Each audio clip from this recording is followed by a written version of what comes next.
Get in the know. Non-stop Vikings talk. It's Purple Daily on Score North and ScoreNorth.com. I feel like that for the first groups on both sides, offense and defense, they could not be more prepared based upon our philosophy of getting guys ready. We got a little help from that 97 degrees last Wednesday just to truly, force some of our guys to dig deep and work through that. It was a grind of a day. It was probably the most reps they've had all training camp, and it happened to be the hottest day of training camp. So secretly, I was enjoying that quite a bit.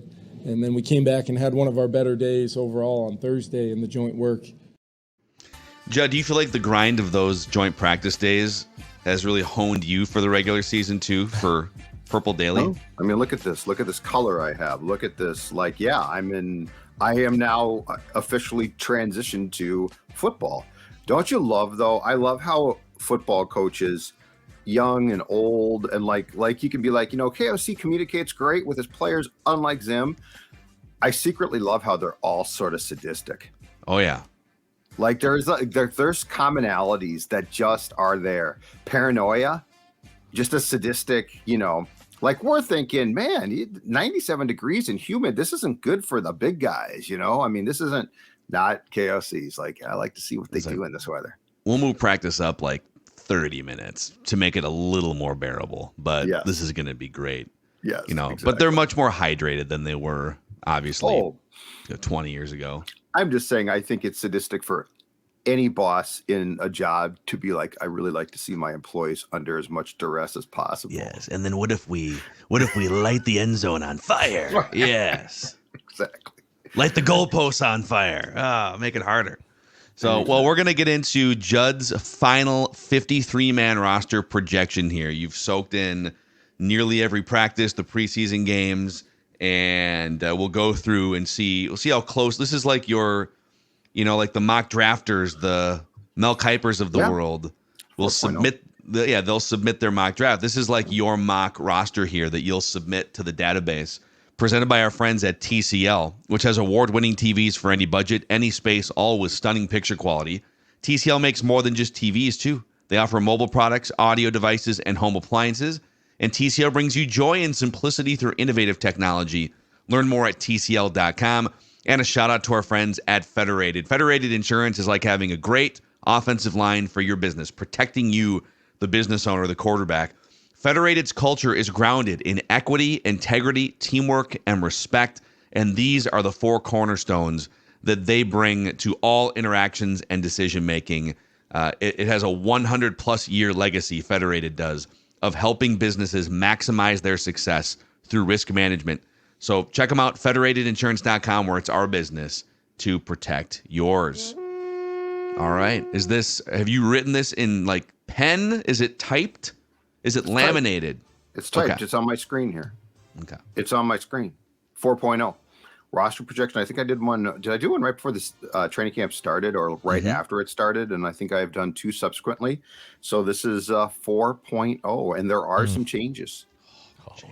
There are some changes. When you get to a change, we will have the 53-man roster change alarm ready to go. I like that. Yep. And keep in mind, too, there was actually one change last night that the Vikings made. They traded Vidarian Lowe to the Patriots reportedly for a 6th-round pick. So he will not be among the offensive linemen I'm keeping. When we get to that, I think it has to do with the fact that they have more versatility now. I think they have players who are, because a year ago they kept 10 offensive linemen. I think that's going to come down, and I'll explain why, but versatility is very important. Well, and he's a 6th-round pick that probably wasn't going to make the team. Is that fair to say? Or do you think he had a good preseason? Yeah, he had a good preseason, but he gave up a bunch of pressures. But I think he was probably going to make the team, but their preference was to get something back for him. Mm-hmm. So I like it. Get a 6th-round pick. Absolutely. Little capital to move around. Okay. Yep.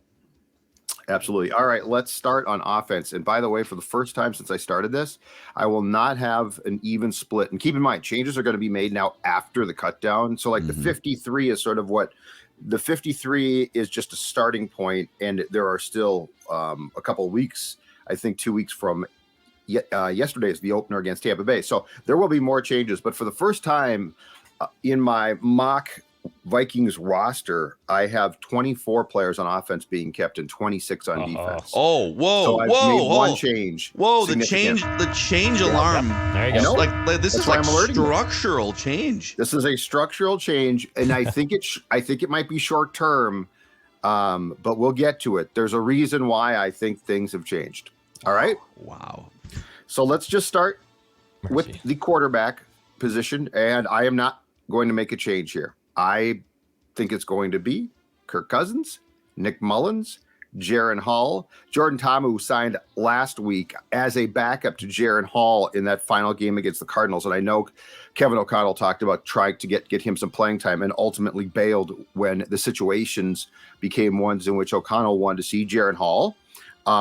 So unlike a year ago where it was Cousins and Mullins, I think everything Kevin O'Connell has said, I will be very surprised if they try and sneak Jaren Hall onto the practice squad, exposing him to all teams. So Cousins, Mullins, and Hall all stay.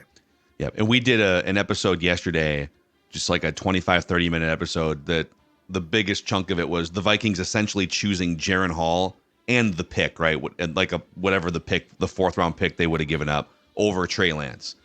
And Kevin O'Connell spoke to just how valuable the last 4 or 5 months have been for Jaren Hall and how well he has sort of soaked in the offense. And even just watching him improve from the first preseason game where he was just running around and throwing the ball away. And then the first couple drives with the actual backups, and it gets a preseason game against one of the worst teams in the NFL's backups, but you could see improvement.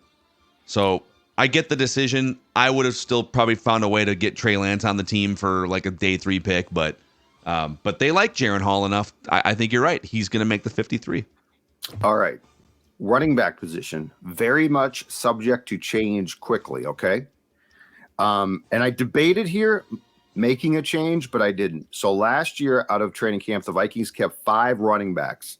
I am sticking with 4. I'm going, and I believe I've been consistent here. Mm-hmm. Obviously, Alexander Madison's your lead running back. Ty Chandler.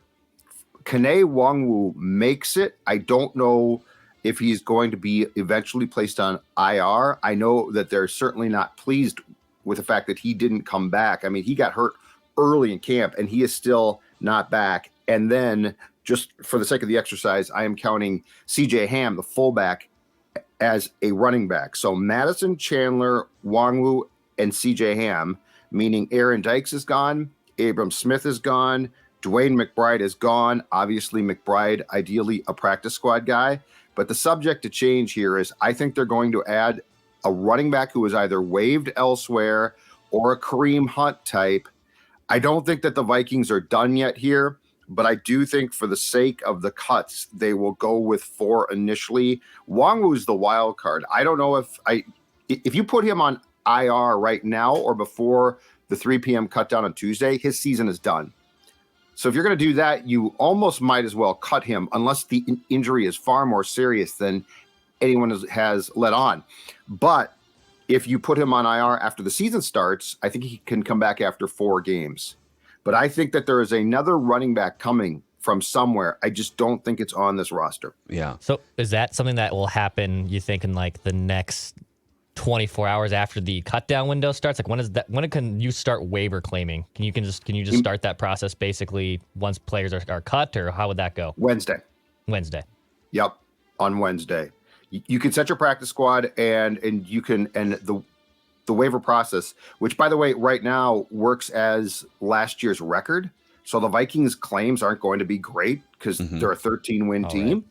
Right. But I also wouldn't dismiss a street free agent, as they're called. I just think, I think they're going to add a running back. I just don't know that they're going to add one from or keep one from their current roster.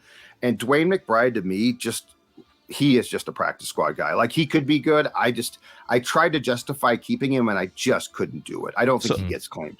So just to Declan's question, for players that are going to be waived and not make the 53, you'd have to put in a claim, hope that someone else doesn't. That's a Wednesday process.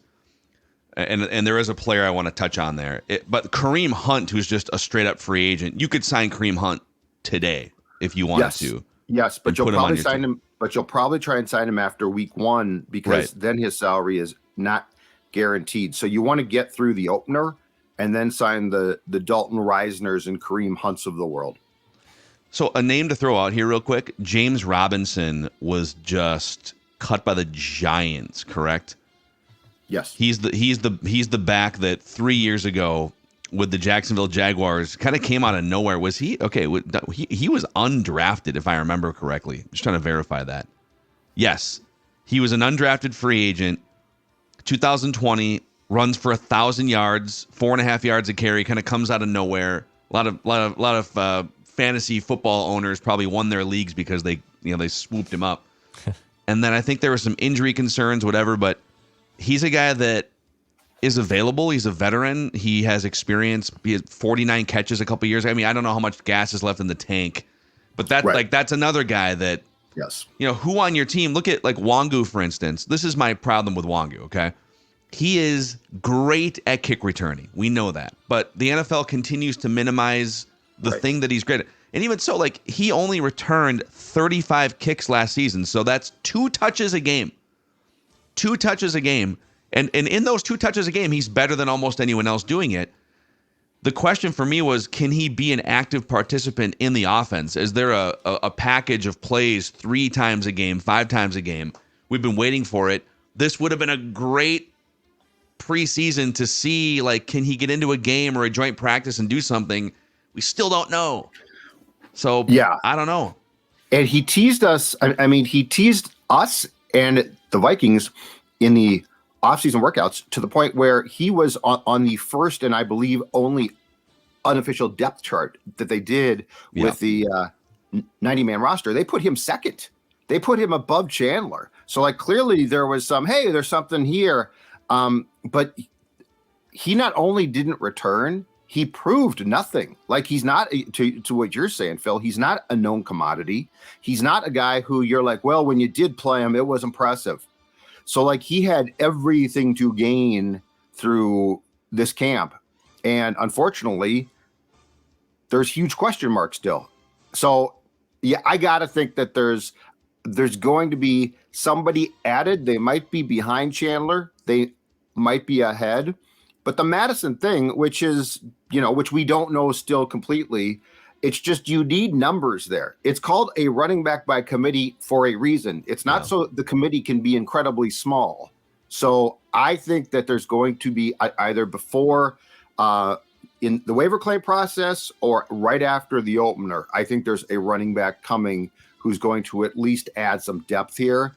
And I would guess Wangwu, if they do keep him, eventually gets IR'd, but they do it so that they don't end his season. Yep. So, all right, there's a lot to be determined. Or they release him, or they're just pissed off.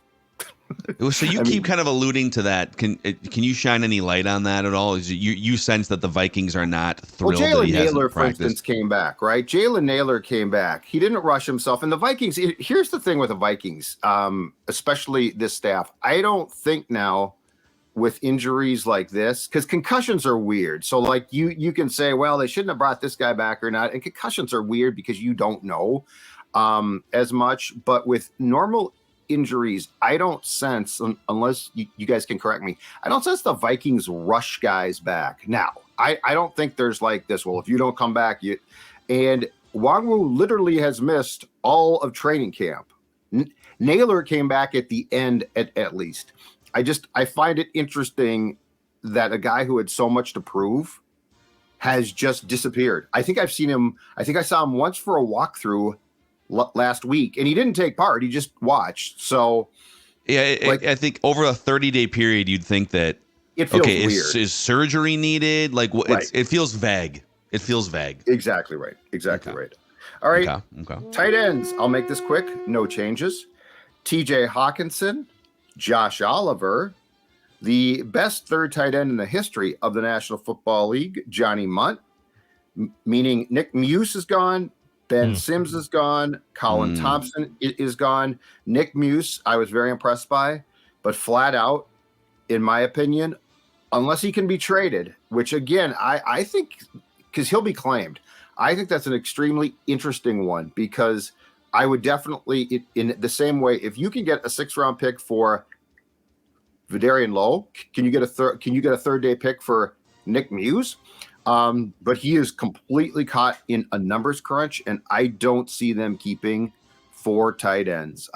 There's too many things here with special teams elsewhere, with needs like that I think the tight end, and they're strong there. Now they could try to release Munt, and I don't think he would be subject to the waiver process. But if they try to release him, that's taking a chance because he could go elsewhere. And again, like the question is, do you want Muse, who is impressive, or Munt, who the head coach called the best third tight end in the National Football League? Well, I'm going to go with they're going to stick with Munt and not. And again, this is the problem here. Don't get cute. Like if you like a guy, just keep him. Yeah, I mean, could you argue that isn't Muse is younger, he's under contract longer, right? I mean, could you argue that it's cute to say goodbye to that guy over a career? If Muse has a higher ceiling than third string tight end, then wouldn't you keep him over Munt? And I get that Munt is reliable and he's a sort of like having an assistant coach. Try that. I don't think O'Connell's going to try that unless Munt absolutely agrees. I won't pick up the phone, but why wouldn't you? I mean, Munt was one of the lowest graded players on the team, according to Pro Football Focus last year, too. Mm-hmm. Remember? But by the end of the year, we were like, the Johnny Munt thing. Well, why? But Kevin O'Connell wouldn't have said that about Munt publicly unless he absolutely loved him. Like that's a tip-off to, hey, come pick this guy up if we try and let him go in final cut. So my guess is it's going to be Hawkinson, Oliver, and Munt stay. Muse, Sims, and Thompson gone. Muse I would try and trade today. Or tomorrow. Yeah, we'll see. All right. Johnny Munt, by the way, had a 51.2 overall offensive grade last year out of 100, which is really, really bad, according to Pro Football Focus. He can't block, right? As I recall, he was not not good in blocking, which he won't be required to do now. So he won't be required to do much because he's a third string tight end. He's best third string tight end there is. Right. Best third string tight end around. All right, we are to the wide receivers. And we have a change. Oh, here we go. The change alarm is sounding.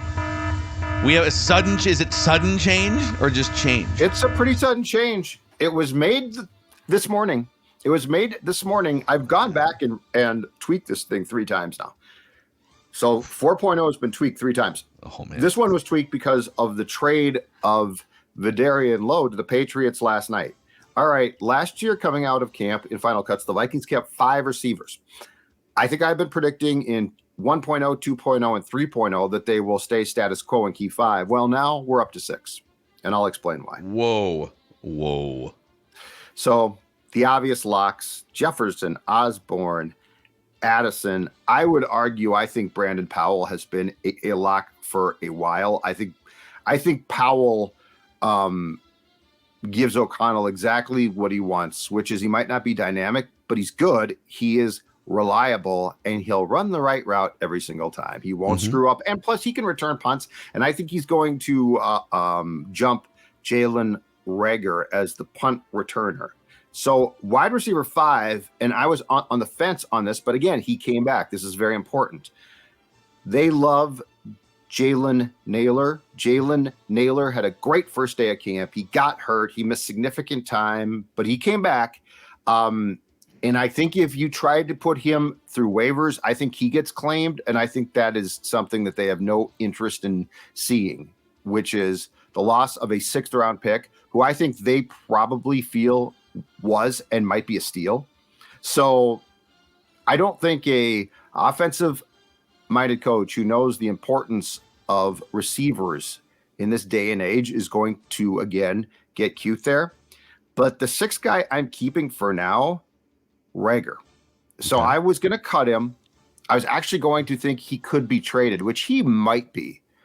But when I looked at the Lowe trade, I thought there's really, with the fact that Reagor's guaranteed $2.4 million, there is an argument to be made that going from 5 to 6 receivers, at least to start the season, makes some sense.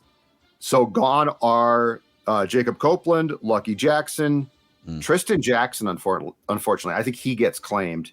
Garrett Magg, Blake Prohl, Thayer Thomas. Okay. Super interesting here. Yeah, and Rager showed out pretty well in the preseason. Yeah. Did what he needed to do, and has had some moments in practice too. So this wouldn't shock me. And a couple of these guys too, like between Powell and Rager, this is my question, do they make a guy like Wangu less relevant? Because you can plug those guys into different offensive places that you would need to. And between Rager and Powell, if they actually make like the week 153, you can figure out punt and kick returns between those two guys, right? Yes. So super interesting. Yeah, Powell worked on kick returns too. And so I could see him doing both at some point. And the Rager thing, I don't think him being on the 53 guarantees him a roster spot long term. And I think if they can get what they consider to be a decent draft pick back for him, that they might trade him and give Tristan Jackson, who I thought, he got hurt. That practice that he got hurt in, I thought his season was done. And he was, to bookend that, though, he was fantastic. But yeah, I think that the trade of Lowe, I think, creates the obvious fact that there's going to be flexibility on the offensive line. And so I could see them going from at least tomorrow 5 to 6 receivers to start out with. Okay, well, let's get to the offensive line here then. Let's get to the trenches. Here. We got changes. Oh, the change alarm is sounding. Here we go. Okay, so last year they kept 10 out of camp. They kept 10. Right now, I have them going down to 8. Whoa! Yep. I have them going down to 8. Okay, this was suggested to me yesterday on Twitter by a listener, and I'm like, I think it's 9 at that point. I said, I think it's 9. But then the Lowe trade was made, and I said, I think that listener, for the short term at least, might have been exactly right. So here's what we've got. The obvious starters: Darisaw, Cleveland, Bradbury, Ingram, O'Neal. Austin Schlottman can play center and guard. Oli Udoh is your swing tackle. Blake Brandel can play tackle and guard. He's been working at guard too. So you have, with all 3 of the guys that I have them keeping tomorrow, you have flexibility. This also creates a spot potentially after the first game for Dalton Reisner. This creates a Dalton Reisner 9th spot. I don't think they're keeping 10. I think that ideally they probably see it as 9. But I also think that if they're going to sign Dalton Reisner, it's not going to be till after week 1. And this creates that 9th spot. This is what I'm saying, like, Rager's spot ain't secure. Yeah. But for now, with the trade of Vidarian Lowe, who was sort of in their minds, I think he was a duplication in some ways of Udoh as well. Yeah. So the guys who are gone, Alan Ali, Christian Dulera, I believe is how you pronounce his name, Josh Sokol, Jack Snyder, Jared Williams, and Chris Reed then will stay on the non-football injury list, which he's been on all camp. And that means that he has to miss at least the first 4 games. Mm-hmm. But I've got him keeping 8 on the offensive line for now, with the ability to add a 9th. But the 3 guys that they're keeping who aren't starters all can play multiple spots. Wow. So we can go 8 to start the season, maybe a 9th. I'd want at least 2 or 3 guys on my practice squad that could be immediately summoned to understand the offense, who are in the room on a regular basis. So I'm sure you have a practice squad too at the end of this, don't you? I have, I think, 14 of 16 spots, because there's always a couple spots. But yes, we sat down, we got done, and we did a practice squad. Let's go. There's nothing I won't do for you, Purple Daily faithful. This is great. So we have 24 offensive players here making Judd's 53-man roster. 3 quarterbacks, 4 running backs, and the fullback is counted there too. 3 tight ends, 6 wide receivers, and 8 offensive linemen. So you have robbed 1 roster spot off the offense, and you are adding it to the defense, which we will get to here shortly. After we say hello again to one of our favorite partners, Underdog Fantasy is back for the 2023 Purple Daily season, Dex. Oh, I'm so excited. There's a new feature now. on Underdog Fantasy for the YouTube audience. There's season-long pick'ems. So before the season starts, you want to take a little over-under on touchdowns for Alexander Mattison or a Justin Jefferson or a Kirk Cousins. You want to put your money where your mouth is? You go to Underdog Fantasy, you go to that pick'em option, and you can make these season-long projections. Maybe Alexander Mattison just gets like 7 touchdowns in the first 5 games of the season. Then all of a sudden you got a nice little payout there, right? Go to Underdog Fantasy, and when you sign up with promo code SCORE for the first time, you'll get a $100 bonus from our friends at Underdog Fantasy. We're excited to have them back. Go download the Underdog Fantasy app. Let's get it. Let's get it. Hey, let's also shout out our friends. People keep sending us pictures of their cans over the weekend, Judd. Surly Before I Die Lager. It has taken the state and the country by storm this summer. But we're entering football season. This is prime season for Before I Die, baby. And look at that can right there. That can, you know what it screams? It screams 2 things. It screams great beer, and it screams it's about damn time. Does that can have sunscreen on it? There's a lot of white on that label. Look at that can. No, sure. He's got his hoodie on and stuff. No, he's fine. That's what I look like in the sun. Actually, I'm hiding over that. Like, God, I don't want to get with your teeth. Yeah, my teeth are out. I'm bony. Like that literally is me. I am the can. Wow. But thank you again to our friends at Surly, who have sponsored parts of the show, at least for a long time. We always appreciate their support. And again, to you outside the state, because I can't tell you, for 2 or 3 years now, I've gotten notes. Can you please, Judd, get me some Before I Die in California, Tennessee, Boston? And I'm like, I'd love to, but I can't ship it. I can't ship it from the state. The state prohibits that. But continue your search. Continue to ask. I'm sure at some point in time, because I know it's popular like in Chicago, I'm sure that we can get it to you somehow, some way. Surly Brewing, though, top notch. And they are on board with the PD mission Before I Die. Yes, indeed. Hey, the Renaissance Festival is also back and ready for you to enjoy beer, food, actual Vikings and jousting, and all sorts of fun things. The Minnesota Renaissance Festival, 16 stages of exciting entertainment, delicious food, 50 games, rides, and attractions, and over 250 artisans and shops throughout the festival. And right now, by the way, on the Score North app, if you go to the Score North app, it's free to download, we have a 4-pack to the Bold North Adventure Weekend section of the Renaissance Festival. So the Minnesota Renaissance Festival weekends, Labor Day, and Festival Friday through October 1st. Visit renaissancefest.com for discount tickets, parking passes, park and ride options, and more. And don't forget, Score North app, we're giving away a 4-pack of tickets. So check it out. Okay. Did I see horses? I think I saw horses. Oh, yeah. You have to be on a horse to joust, I think. Yeah. Right? That's another thing we could do for Declan. What about Declan jousting on a horse? I would. The Renaissance Festival. They're a partner of ours now. Yeah, Declan will be thinking about his opponent with the jouster and the ride that he's sitting on, both potentially attacking between him. The horse and the 100-pound thing. What is that thing called? The weapon, like the joust? I don't know what the heck is that it thing called. A joust? I don't know what it's called. The javelin, whatever that thing they hold, to spear them. Yeah, a jouster. There's no chance I would be able to. I think that probably weighs as much as I do. Yeah, it'd be. I think you'd have a few different problems. I feel like. I think we all would. I saw horses there. I saw horses. I thought of Declan. Yeah. Okay. All right. We go to the defensive side here. Okay. Judd's 53. All right.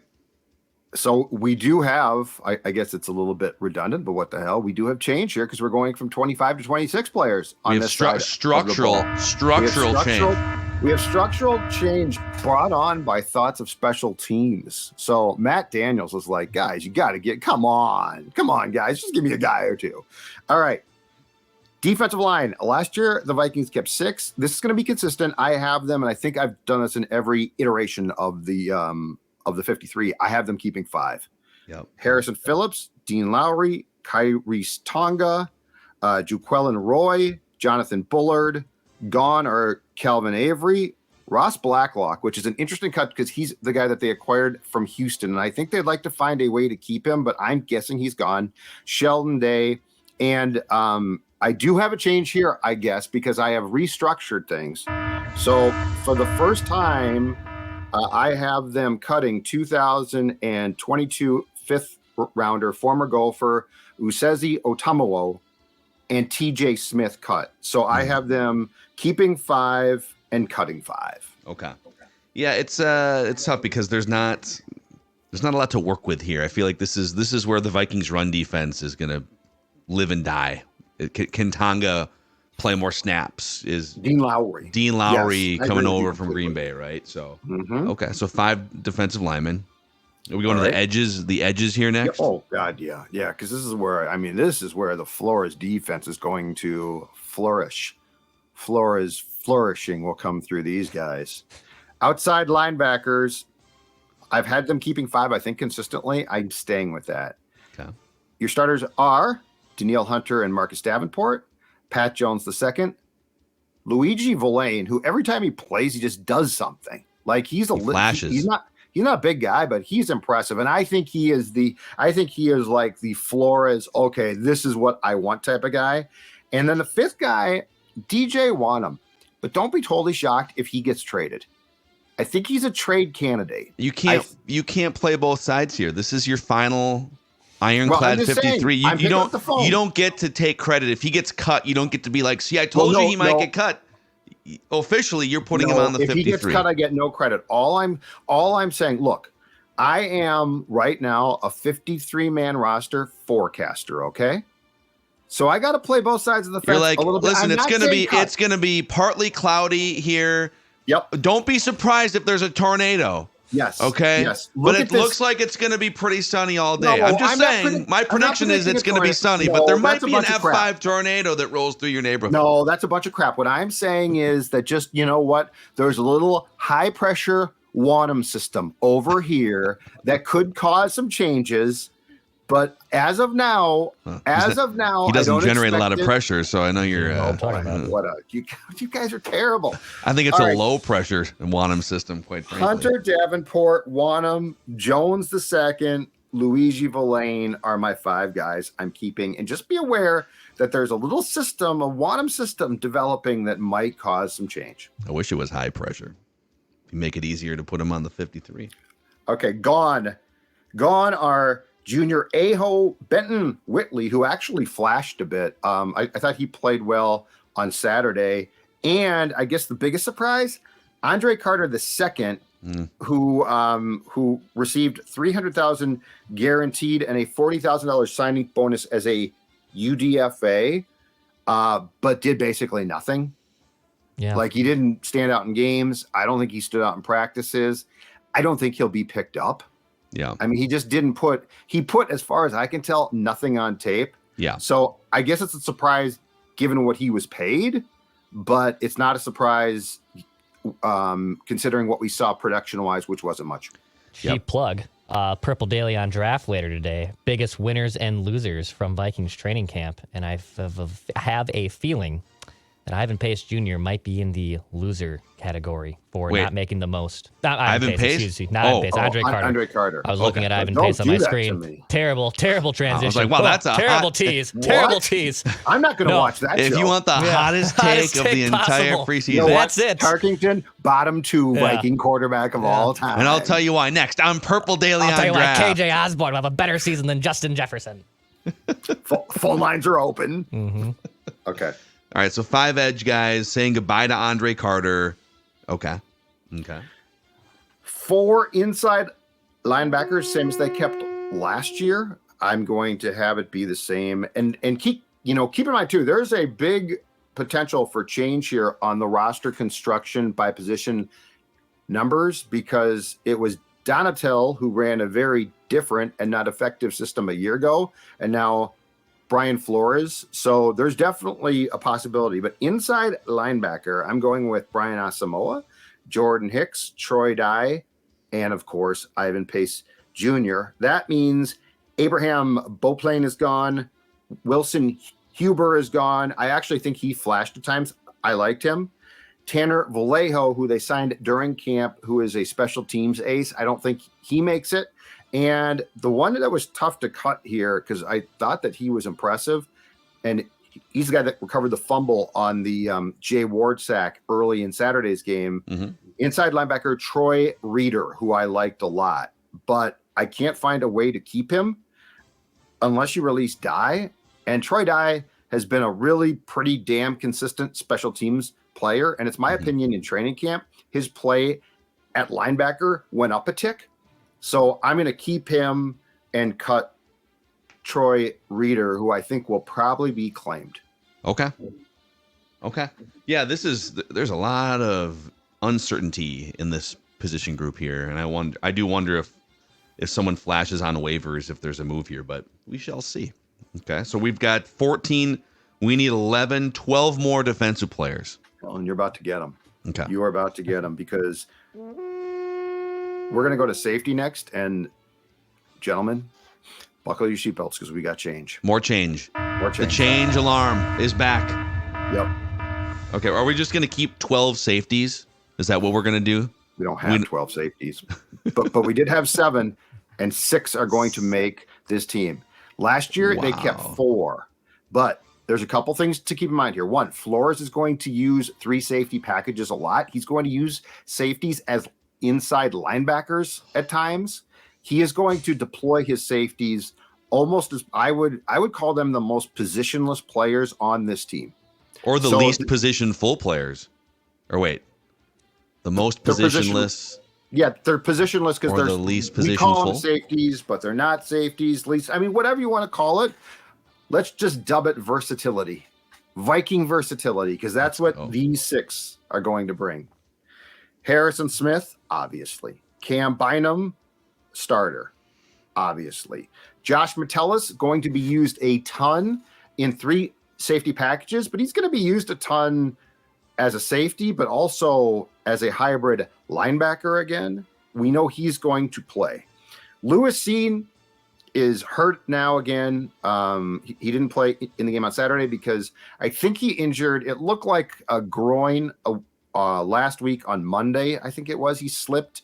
But he makes the team. He's your first round pick. As I've been saying, Cine's in no jeopardy of being cut. Yeah. And so the next 2, Jay Ward, who I think I've had making the team for a while now, 4th round pick from LSU. But that play, the strip sack on Saturday was a hell of a play. He almost picked off a pass. He's good. He's got, and keep in mind, at least in college, in a pinch, he played in the nickel and cornerback. Position versatility is going to be huge here. So Jay Ward has this team made. And then I tried to cut him, but I just couldn't. Lost sleep about this. So I just finally said, you know what? The Turk's not going to come for you, Theo Jackson. Wow. It's your guy. Theo Jackson, who had just a great camp, can play special teams. Just super impressive.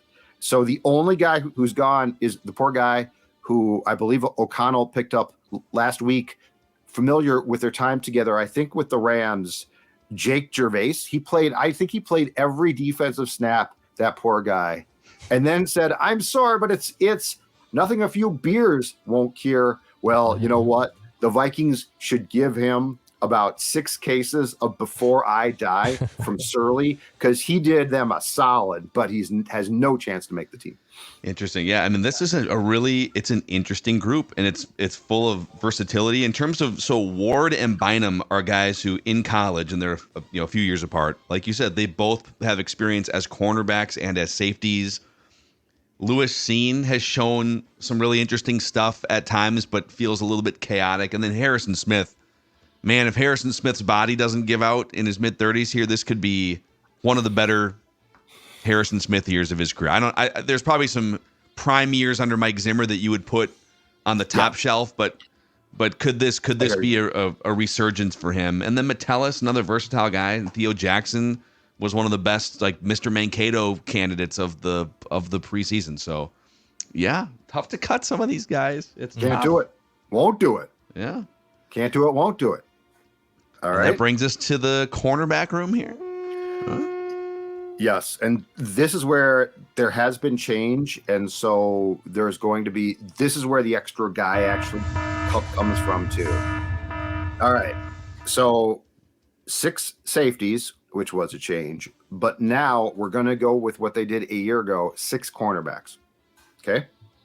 So I think I've been keeping 5, but I went up to 6, and I went up to 6 to appease my guy, special teams coordinator, Matt Daniels, who I think is going to rightfully so politic long and hard for the guy I'm about to mention. Cornerbacks who stay. Obviously, Byron Murphy Jr. is right now the stalwart. A Caleb Evans, who will start outside, and health provided. Hopefully the concussion problems are a thing of the past. Will play a ton.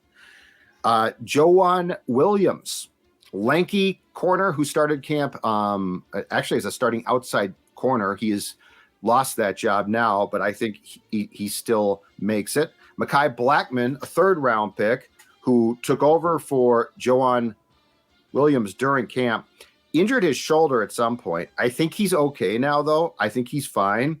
But he has this roster made. Andrew Booth Jr., who actually doesn't fit the system great, but that would take cojones to cut him. Like, he is a 2nd round pick from last year? From like Kwesi's 2nd round pick. Yeah. I don't see the cojones that's asking a lot for your GM a year in to cut a guy who was a 2nd round pick. And by the way, who you were like, this guy was a 1st round pick. The injuries are a problem. I think his style of play is. I think if you could trade him, you might. I don't see him being cut. Yeah. And the addition, the primary addition here, because on special teams, this guy, as the kids like to say, balled out. Najee Thompson, the UDFA from Georgia Southern, makes it. So gone are Kalen Barnes, CJ Calden Jr., Tay Gowan, who I think the Vikings like, but I just don't see room. Jamison Houston, who they just signed last week. Mm-hmm. Jalen Williams, who I like a lot, and his name will come up again when we go through our practice squad. But yes, Najee Thompson makes this team based on one thing. He looks like he is unbelievable on special teams. Love it, man. This is great. So you're going, all right, just to recap here, 26 defensive players, 24 offensive players, which could change, if you bring in a Dalton Reisner after week 1, then maybe you say goodbye to one of these defensive players, or you maybe someone gets put on IR or something. Who knows what happens. Right. But you're going 12 defensive backs in this system, which makes a lot of sense. So you're sort of de-emphasizing only 4 inside linebackers. You're de-emphasizing, but some of these safeties can kind of act as inside linebackers depending on the package that you're running defensively. Correct. So you're emphasizing basically almost half of the defensive players are safeties and cornerbacks. Speed, versatility, really, really interesting stuff here if the Vikings go in this direction. Yep. And now with the style of play now, speed on special teams is absolutely paramount. Like It's all about speed. It's all about speed. And then of course the 3 specialists are Dex's favorite Viking of all time, Greg Joseph. Ryan Wright is the punter. Andrew DePaula is the long snapper. So that is the 53. Yes. Wow. Let's give Judd, before we get to the practice squad, by the way, let's give Judd great stuff. A round of applause for his amazing camp coverage over the last month here. Cheers, folks. Cheers. Fueled by the Before I Die lager. Exactly right. Yeah, Judd's been boots on the ground for over a month here, and you're not going to be like, the practice access cuts off basically now going forward. So, but you'll still, and I'll make some more appearances too at the practice facility. I think we can watch stretching and individual drills now. It's not the same. So unless you want to lob some fastballs at Kevin O'Connell and be there for press conferences, this was the time for access, right? The last month, and we hope that you enjoyed it on Purple Daily. Before we get to your practice squad, yes, sir. Speaking of fuel for our dogs in the form of Nutrisource. Maya Mackey, all about the Nutrisource chicken and rice. She's currently, in terms of the treats, she's on the salmon-flavored Nutrisource treats. And this morning, got to be honest, she was a little bit too early on her begging for It was like before 5 o'clock in the morning, and she was like, "It's time for Nutrisource." I'm like, "No, it's time to sleep for at least another 45 minutes." But well, I'm glad that you can throw down the proverbial gauntlet, because I certainly can't. When Stella gets up, she says, "We're getting out of bed right now." I'm like, I can't feed you your breakfast yet, but it's 5 in the morning, so here's a darn treat. But you know what? She's happy, and I'm guessing that Dex's guy, the Vinster, is happy as well. Vinny boy is happy. You know, he had a nice weekend at Grandma's, and he came home and just kind of laid in bed and demanded treats. I was bringing him treats like a little prince he is, basically. You know, he does this pose for me, puts out the leggies, he looks like a frog, and just says, "Feed me, Dad. I'm not moving until I get my Nutrisource treats." God, do you guys ever, like, when they misbehave? Like, Maya did something yesterday. She was being too nosy, trying to get up on the dinner table, and just kept pushing. And I looked at her and I said, "Maya, no!" And I felt so bad. Yeah, what a jerk! Oh my! What a jerk! All she wanted to do was participate with the family. You are a first-class jerk. There is the lover and there is the yeller, and I can tell you right now, I am the yeller. I am the yeller. So you yell at Vinny on a regular basis. Well, there's a reason why he goes to Mom at dinner and stares at her and cries, because he does not do that to me, because he knows he's not getting any of my food. This is not how this works, son. You get your Nutrisource treats. Yeah, he sits by Mom Maya's the and same cries. way. Maya does not get human food. Nutrisource is plenty for Stella her, gets and she likes steak. it. Stella gets a little bit of steak sometimes. She's a big fan of that. No. And Nutrisource should come out with a filet mignon. Yeah. You know, just on the grill. NutrisourcePetFoods.com. NutrisourcePetFoods.com. Actually, not a bad idea. To find a Nutrisource retailer near you somewhere. Also, a quick shout out before the practice squad to our friends at Summit Orthopedics. So Summit Orthopedics, 25 locations around Minnesota, the metro area, and there are no referrals needed. So whatever pain you're dealing with, lower back, keeping you out of practice, whatever it is, you can stop in. Same-day appointments. Also, urgent care starting at 8 o'clock in the morning in 25 locations. SummitOrtho.com. That's SummitOrtho.com. Okay, so 53 men on a football roster isn't enough. Judd's putting in overtime work here. You're going to fill out most of a practice squad for us. Yeah, so 16-player practice squads now are the rule. I have them keeping 14 guys, because you always add a guy here or there who gets released by a team, and that team does not want that player back. Keep in mind, too, don't be surprised if the Titans, Cardinals, and Vikings poach players, because those joint practices give you a great look at guys. Like preseason games, it's a look, and it can help.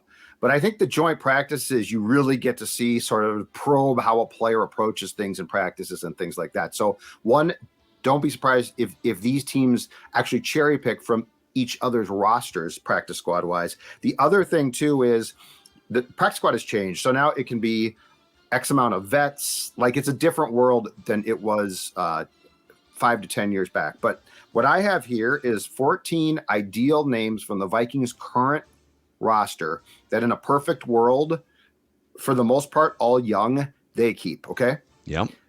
So, like, I'm not trying to predict that they're gonna like keep Jake Gervais, a veteran guy. You know, they could. I don't think so. But anyway, 14 names.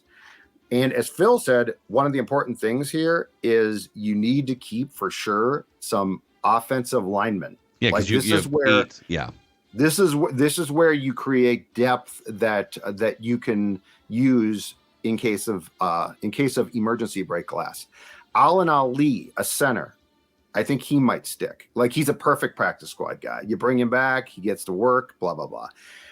Andre Carter II, the outside linebacker who we talked about, who the Vikings paid a very steep UDFA price for. I think he is a sure cut. I don't know, because he put almost nothing on film. I don't know that he gets picked up. So perfect world, I think he stays. And perfect world, he starts to actually develop and become the player that the Vikings thought. Yeah. You know, cornerback Tay Gowan, again, a guy who I think that they like. As we talked about, we kept 6 corners, so there's no room here, but adds depth and a guy that they for sure, I think, would like to get a longer look at and develop. Inside linebacker from Cincinnati, a guy who played alongside Ivan Pace, Wilson Huber, who, like Pace, an undrafted free agent signing. He flashed at times in camp. There's just no place for him, but a definite practice squad guy. Yeah. So I think he gets kept. Nick Muse, perfect world, gets kept. Perfect world. 7th round pick a year ago. I think he gets claimed, but he is definitely a guy who, if everything broke right, and there's, the one thing to keep in mind is as of 3:00 Central tomorrow, the market's going to be flooded. So like there is going to be a problem with, are we going to keep our own guys practice squad wise? Like it used to be big cut downs, but it was 2 cut downs, right? I think you cut like 10 players and then you cut the rest. This is literally 37 players per team being waived. It's crazy. Like I was just thinking too before we started the show today, the amount of pressure on your scouting department, your front office, just keeping everything organized. You have to not only know who's getting cut, right? I mean, you do have a day to put in claims on guys if you need to, but then immediately like getting on the phone with potentially teams for trades, or like there's so many things that have to be accounted for, and knowing every single player and their tendencies and their potential and everything. You have a report on all these players. It's just it's a lot of information to quickly dissect. Yeah. Okay. Another guy I think might get claimed, but ideally does not and gets through to the practice squad, Tristan Jackson, who had a really good camp. Tristan Jackson, I think, had a good enough camp to make some teams. It's just that I don't think they're going to cut Reagor to keep Jackson. I might be wrong, but he definitely had a good enough camp to make teams. So he is also on my Vikings practice squad. The next one I think gets through. Usezi Otamu, who made the team last year and who I think gets cut. I don't think he gets claimed. So I think he is he is a prime practice squad for promotion type of guy. Like if a guy gets hurt or something, he's going to get promoted pretty quickly. So I think he gets cut. I think he gets through waivers. And so on Wednesday, he can be added to the practice squad. Okay. Blake Prohl, ideal practice squad guy, actually has good hands. Great voice too. Good now he did drop the ball in the Titans game, but he made, I think he caught like 5 passes on Saturday, and he did play well, especially in training camp practices at TCO. So ideal practice squad guy. The next guy, tight end Ben Sims. He was a UDFA out of Baylor. He made some nice plays in training camp as well.